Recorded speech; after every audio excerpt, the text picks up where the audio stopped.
The second exercise, as I mentioned, is walking. Now, we put a piece of blue tape on the line because we're going to use that for reference with this exercise. You don't have to do that as long as there is a line on the floor existing, or you can just actually use your imagination. Go ahead, Mike. So use an assistive device if you feel unsteady, or you could do this next to a countertop or hand railing and hold on if needed. The first exercise, we're going to walk in a straight line like this, going forward. Once we get to the end, you're going to try and do this backwards.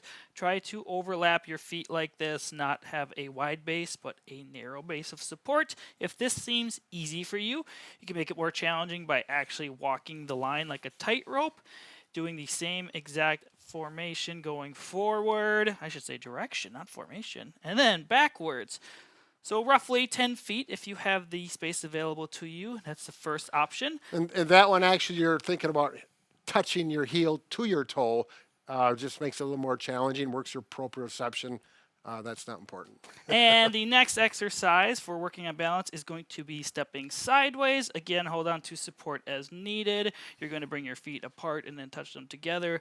Obviously, the further you can go apart, the more challenging it'll be. But just make sure you're steady. Make sure your toes are pointed straight ahead. Don't be turning out like this. Good.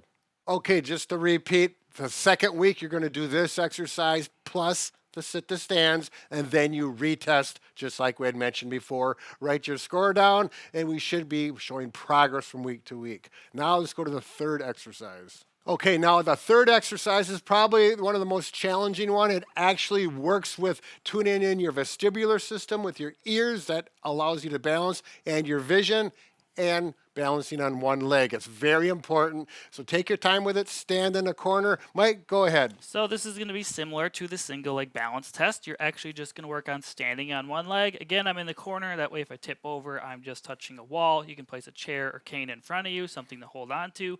Try to stand as long as you can on one leg safely.